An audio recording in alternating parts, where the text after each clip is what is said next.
E aí pessoal, beleza?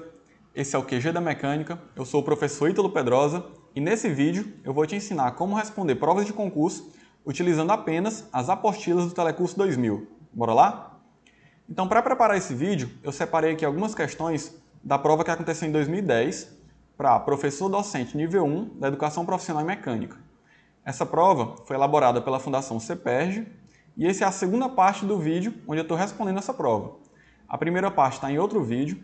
Se você gostar, volta lá, assiste e estuda um pouquinho mais porque eu estou respondendo essa prova completa. Beleza? Então, continuando aqui, a gente vai ter agora a questão de número 40. A questão de número 40 vai me dizer o seguinte. O passo de um parafuso com rosca Whitworth, sabendo que a rosca tem 18 fios por polegada, é de aproximadamente quanto? Lá no Telecurso 2000, existe uma apostila sobre elementos de fixação, onde ele vai falar exatamente sobre esse tipo de rosca aqui, rosca Whitworth normal. A fórmula que nós vamos utilizar ele já deixou pronta. O passo, nesse caso, é medido como 1 polegada dividido pela quantidade de fios. Bora lá? Então, eu posso calcular aqui o passo. O passo é igual a 1 polegada dividido pela quantidade de fios, que a gente já sabe aqui, vai ser 18, que ele forneceu na questão. Eu tenho que converter tudo para milímetros, porque o gabarito está em milímetros. Então, 1 polegada vale 25,4 milímetros, e quando eu dividir por 18, é pura matemática. Eu vou ter aqui 254 dividido por 180, isso aqui é aproximadamente 1, então 254 menos 180 vai dar 4, 740, boto uma vírgula, posso cortar aqui aproximadamente 4, então menos 72 eu tenho 20, continuando eu tenho 1 e aqui eu posso parar. Por quê? Porque eu já descobri que o passo, aqui nesse caso, é 1,41 milímetros, gabarito letra C. Beleza? Questãozinha de entrada, para você ir aquecendo, mas estava lá no concurso, está lá no telecurso e dá para você garantir esse ponto. A próxima questão, número 41, a gente estava na 40, vamos para 41. Um parafuso de potência de rosca quadrada tem um diâmetro maior de 32 milímetros e um passo de 4 milímetros, com roscas duplas. Será usado em um macaco joyce de parafuso de engrenagem sem fim. O diâmetro menor desse parafuso mede quanto? Então, parafuso de potência, existe uma aula lá, aula 31, que fala sobre roscas de transmissão, onde ele vai falar sobre esse tipo de parafuso, elementos de potência. Ele até bota aqui o desenhozinho de um macaco mecânico, com o fuso, a porca, o tipo aqui de rosca. Então, para essa nossa questão, ele está falando sobre rosca com perfil quadrado. As roscas múltiplas, ele falou sobre rosca com duas entradas, mas a gente tem rosca com uma entrada, 3, múltiplas entradas. Então o Telecurso também já vem abordando sobre esse conteúdo aqui já faz tempo, beleza? Para resolver essa questão, o Telecurso não colocou lá uma fórmula direta, ele não colocou. Mas a gente sabe que o diâmetro menor, aqui no parafuso de potência com rosca do tipo quadrada, ele vai ser igual ao diâmetro maior, que já foi fornecido, menos o passo, que também já foi fornecido. Ou seja, 32 milímetros menos 4 milímetros. A gente sabe então que o diâmetro menor, nesse caso, vale 28 milímetros. Alternativa, a letra E. Beleza? Duas questões então sobre parafuso, bem fácil aqui de você responder. A próxima é a questão número 42. Lá no concurso ele vai dizer o seguinte: sobre os elementos de fixação e sua adequada utilização, está correta qual alternativa? Vamos avaliar comigo aqui. Letra A. Um anel de retenção é usado para posicionar axialmente uma polia ou engrenagem em um eixo. O que a gente observa daqui? Anéis elásticos. Lá na aula 12 ele já vai falar sobre isso. Ah, professor, mas anel de retenção, ele diz, esse elemento de máquina é conhecido também como anel de retenção, de trava ou de segurança. E qual que vai ser então a utilização dele? Evitar deslocamento axial de peças ou componentes, posicionar ou limitar o curso de uma peça ou conjunto deslizante sobre o eixo. Então, se a gente for acompanhar aqui pelo que foi fornecido aqui na apostila, né? Esse anel de retenção é usado para posicionar axialmente uma polia ou engrenagem em um eixo. É uma questão que está certa? Eu provavelmente marcaria essa alternativa aqui, ó, letra A, beleza? Eu não vejo aqui nenhum erro nessa alternativa, mas vamos continuar então, né? Letra B. Emprega-se o parafuso de cabeça redonda com fenda quando o elemento a ser fixado sofre muito esforço. Vamos ver o que está dizendo aqui, ó. Lá na aula 8, ele já vai falar sobre parafuso de cabeça com fenda. E aqui ele vai falar, ó, cabeça redonda com fenda. Então a gente pode abordar já essa aula aqui, né? Para ver essa alternativa. O que a gente vai ver, ó? Parafuso de cabeça redonda com fenda. É esse aqui. Esse tipo de parafuso é muito empregado em montagens que não sofrem grandes esforços. Beleza? Então, cabeça redonda não sofre muito esforço. Aqui ele está falando exatamente o contrário, ó. Sofre muito esforço. Letra B está errada. Vamos para a letra C. Letra C vai me falar sobre chaveta. Chaveta é um tipo de anel de retenção frequentemente usada para fixação de rolamentos. Vamos ter também uma aula número 13, que ele vai falar sobre chavetas. Nessa aula, ele já vai falar aqui uns exemplos, né? Mostra umas imagens, ó. Como que é essa chaveta. Ela está aqui no eixo. Nessa primeira, ele está segurando uma polia. Nessa segunda, está segurando aqui uma engrenagem. Então, é um tipo de anel de retenção? Com certeza não, né? Você viu pela imagem lá que a chaveta ela não é um anel, ela tem um corpo cilíndrico, né? Às vezes pode ser prismático, existe outros tipos de chaveta também, né? Você pode observar lá na apostila, ela vem descrevendo todas também, muito fácil. Eu não vou detalhar aqui porque não é uma aula de chaveta, mas a gente vai preparar um conteúdo também sobre isso. Continuando a letra D, então a letra C está errada. Letra D, o parafuso de porca é um elemento de fixação, beleza? Que une peças de modo permanente. Lá no telecurso ele também vai ter a aula 10, ó, só sobre porcos. Você já sabe como é, né? Existe aqui as partes da porca, a parte externa, interna, as roscas. E ele também vai falar, ó, tipo de união de peças. Isso aqui é lá na primeira aula do tópico sobre elementos de máquinas. Existem as peças com união móvel e união permanente. E ele já coloca aqui, ó, parafuso. Parafuso é o quê? União móvel. Está lá na apostila do Telecurso 2000. Você pode conferir. Quais que seriam as uniões permanentes? Rebite, solda. Então, essa alternativa aqui também, ó, pode considerar ela como errada, beleza? E por último, a letra E, chavetas e pinos são usados em eixos para segurar elementos rotantes, tais como engrenagens e polias. Chavetas a gente já viu, já falei para vocês que tem lá na aula 13, ó, ele realmente segura as engrenagens e as polias. Chavetas realmente tá ok, a gente poderia até marcar como certo. Mas quando você vai lá na aula 5, em que ele vai trabalhar sobre pinos, o que a gente observa? Né? O que já foi dito para a gente já viu. Ó. Os pinos são usados em junções resistentes a vibrações. Há vários tipos de pinos. Também não vou perder tempo aqui explicando. Ó. Mas pino cônico com haste, pino cilíndrico, pino elástico, pino de guia. Esses pinos não são comumente utilizados aqui para fixação de engrenagens, beleza, pessoal? Para fixar a engrenagem, a gente vai utilizar o quê? Chaveta, para que ela rotacione junto com a engrenagem, com o eixo, e o anel de retenção, que a gente já falou, para que ela não se desloque axialmente. Então, a letra E, ela pode ser esse problema aqui do pino. Eu posso utilizar? Posso. Mas o que é mais correto eu dizer, né? Chavetas. Os pinos a gente vai encontrar quando? A gente vai encontrar quando a gente tiver dobradiças, eixos, né? Aquela conexão cardan. Então, sim, a gente vai ter muitos pinos ali, né? Mas para engrenagem e polia já não é tão legal. O gabarito da questão oficial pela Fundação é a letra E. Mas eu pesquisei bastante e ainda não encontrei qual que seria aqui a indagação, né, para a letra A, já que a gente viu ali na apostila que elas caem muito bem. E aqui na letra E, essa pinos, eu não acho que seja muito legal. Então, cabe a você estudar. Comenta aqui embaixo o que você acha dessa questão. Você marcaria a letra A, você marcaria a letra E. O que você acha que está errado? Não tem nenhum problema, que a gente está aqui para discutir. Beleza? A próxima questão, ó, vai falar sobre embreagens e freios.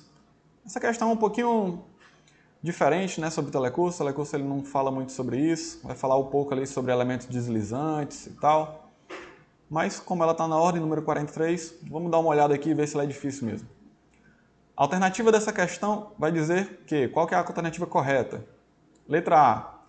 A embreagem centrífuga é empregada principalmente para operações automáticas, cujo torque transmitido será proporcional ao quadrado da velocidade, caso nenhuma mola seja utilizada. E aí, o que você acha dessa alternativa? Você já ouviu falar sobre esse tipo de embreagem? Vamos dar uma olhada nas outras, né? Letra B. A embreagem axial é aquela cujos membros friccionais de acoplagem são movidos em uma direção transversal ao eixo. Essa aqui está errada, pessoal. Por quê? Se a embreagem é axial, a direção também é axial, beleza? É no sentido do eixo e não é transversal. Então, letra B, a gente pode desconsiderar aqui, ó. Letra C. Existem diferenças fundamentais entre uma embreagem de disco e um freio de disco, em função do coeficiente de atrito característico de cada mecanismo. Qual que vai ser a característica do coeficiente de atrito para embreagens e freios? O coeficiente de atrito deve ser elevado. É uma característica até incomum entre eles, porque eles não devem permitir esse deslocamento, na verdade? Quando você freia um carro, quando você troca a marcha de um carro, você não quer que haja mais o deslizamento, ou pelo menos que aquele deslizamento ele freie, né? Ele pare de acontecer no menor tempo possível e com segurança, lógico. No caso da embreagem, ela vai frear numa velocidade muito alta. No caso do disco de freio, é o motorista, né? É o condutor quem está controlando aquilo. Mas o coeficiente de atrito é uma característica incomum, então não é uma diferença não, tá? Acho que essa alternativa aqui está bem confusa, acho que não faz muito sentido não. Letra D. Um freio deve apresentar baixo coeficiente de fricção. É claro que não, né? Se a gente está falando de um freio, ele precisa frenar a minha máquina, frenar o meu veículo. Então eu preciso de um alto coeficiente aqui para garantir um freio eficiente, beleza? E na letra E, uma embreagem de fricção deve apresentar baixa condutividade térmica para não danificar os mecanismos das proximidades. É exatamente o contrário, tá, pessoal? A gente precisa de uma alta condutividade térmica. Por quê? Porque se eu estou freando, aquele disco vai esquentar. E eu preciso dissipar aquela energia. Se eu não dissipar, o meu disco vai trincar, vai quebrar. Então eu preciso dissipar o máximo possível na maior área. E ele também precisa ter uma transmissibilidade para o ambiente, né? Ele precisa resfriar muito rápido. Então a condutividade térmica não deve ser baixa, deve ser alta. A letra E também está errada. Se a gente volta então aqui para a letra A, você já deve ter visto algum tipo de embreagem centrífuga e talvez não conhece. Mas algumas motos populares, né, aquelas motos de 50 cilindradas, algumas motos de 100 cilindradas, utilizam esse tipo de embreagem. E como a gente está falando de embreagem centrífuga, os componentes que vão frenar a minha embreagem, elas se movem em função da aceleração centrífuga, que a gente sabe é v² sobre r. Então, essa proporcionalidade aqui do quadrado da velocidade está correta, porque nós estamos trabalhando com uma embreagem centrífuga, que quanto mais rápido ela rotaciona, maior vai ser o torque transmitido ali, beleza? Então, é uma forma de transmissão automática, né? Onde o condutor ali ele vai definir a relação de marchas, mas essa troca está acontecendo de forma automática e é bastante comum isso também. Então, letra A, você pode marcar aqui o seu gabarito, questão número 43. Pulando um pouco aqui, a gente vai lá para a questão 52, que faz parte aqui do nosso vídeo. Vale a pena a gente reparar. Ó. Observe a figura abaixo. Nós temos essa figura. A tolerância em milímetros para a dimensão dessa figura vale quanto? Estamos trabalhando com tolerância. E lá na aula 28 do Telecurso 2000, ele vai falar sobre tolerância. O que é isso? É a variação entre dimensão máxima e a dimensão mínima. Não confundir a tolerância com isso aqui, ó. Isso aqui são os afastamentos, tá? Máximo e mínimo. Mas se você observar, ó, a figura que a gente tem aqui, diâmetro 20, afastamento máximo mais 0,28, afastamento mínimo mais 0,15. É exatamente a mesma figura que nós temos aqui na apostila do telecurso, lá na aula 28, onde ele está calculando essa tolerância, ó. Ele diminui o valor da dimensão máxima, 20,28, da dimensão mínima, que é 20,15. Então a tolerância vale 0,13 milímetros, ou 13 centésimos de milímetro. A alternativa aqui, então, ó, vai ser a letra E, 0,13 milímetros. A questão já estava respondida lá, foi só copiou e colou aqui na prova do concurso. Questão número 52. Confere lá para você ver se eu estou falando a verdade. A próxima vai ser a questão, então, de número 53. Vai falar sobre desenho técnico. É uma disciplina que geralmente as pessoas não estudam para concurso, mas você vê que caiu numa prova, né? Então, observando a figura abaixo, nela a superfície A é representada por uma linha tracejada na vista 2. Ou seja, essa superfície aqui, ó, onde a gente tem um canto, ela está sendo representada de forma tracejada. Ou seja, ela está depois disso aqui, né? Está atrás. Se ela está atrás, o que a gente observa? Que aqui o observador, ó, ele está olhando desse lado, tá certo? Então ele está olhando por aqui, ó. Ele está vendo só isso aqui, ó. Por isso que esse tracejado, ó, ele representa uma linha que está invisível, né? Uma linha que não pode ser vista aqui, né? A vista 2 corresponde à vista lateral direita. Tá ok, pessoal? Muito importante isso, ó. Vista lateral direita e aqui é a vista frontal. Considerando vista frontal e estando a vista lateral direita à sua direita, pode-se concluir que o desenho está em qual diedro? Será que você lembra disso? Vamos dar uma olhada, ó. Aqui no Telecurso 2000, lá na aula 6 de desenho técnico, ele vai falar sobre as vistas, né, as projeções ortográficas lá no primeiro diedro. A gente tem aqui, ó, onde a gente vai ter esse símbolo. E a gente vai ter também, no terceiro diedro, as projeções ortográficas quando a gente tiver esse símbolo. Infelizmente, aqui para a nossa questão, ó, a gente não tem essa representação, né? A gente não tem esse símbolo, então não ajudou muita coisa. Mas a gente já sabe que existe sim a representação no primeiro e no terceiro diedro. Aqui nas apostilas, né, do Telecurso 2000, ele sempre vai trabalhar no primeiro diedro. Ele dá aqui, ó, atenção, as representações no terceiro diedro requerem preparo específico para sua leitura e interpretação. O estudo das representações no terceiro diedro foge aos objetivos desse curso. Então já começa a pegadinha aqui, tá? Todo o curso do Telecurso 2000 acontece no primeiro diedro. Todas as vistas, todas as projeções, os desenhos, mas ele fala que também existe essa possibilidade. E mais à frente, ele vai falar também sobre quem são esses diedros, ó. Cada diedro é região limitada por dois semiplanos, perpendiculares entre si. No primeiro diedro, que é o que ele trabalha, eu vou ter uma peça aqui, ó. Você sabe muito bem disso. A gente vai ter uma peça aqui, e se o meu observador estiver olhando para o lado direito da minha peça, a projeção vai acontecer, ó. Ele está olhando pelo lado direito, mas a projeção está acontecendo do lado esquerdo. Beleza? Quando eu estou aqui no terceiro diedro, é diferente. O meu observador, quando ele estiver olhando aqui para o lado direito, a projeção que ele vai ver aqui na peça, ó, é exatamente a do lado direito também. Lá das aulas de geometria descritiva, desenho técnico, seu professor já deve ter falado sobre isso. Então, quando a gente vier aqui na nossa questão, o que foi dito para a gente? A gente vai rever aqui, ó. A vista 2 corresponde à vista lateral direita.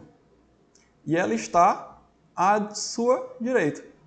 O que significa isso? O desenho foi representado, então, no terceiro diedro.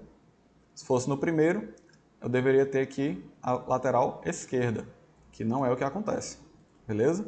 Estamos trabalhando com a lateral direita. E aí, o que você achou dessa prova? É uma prova fácil? É uma prova difícil? Tinha alguma dificuldade? Eu mostrei para você que muitas dessas questões já foram abordadas lá no Telecurso 2000. Vale a pena você dar uma conferida, dar uma revisada, existem pontos muito importantes. Se liga nos próximos vídeos, bons estudos e até lá. Valeu!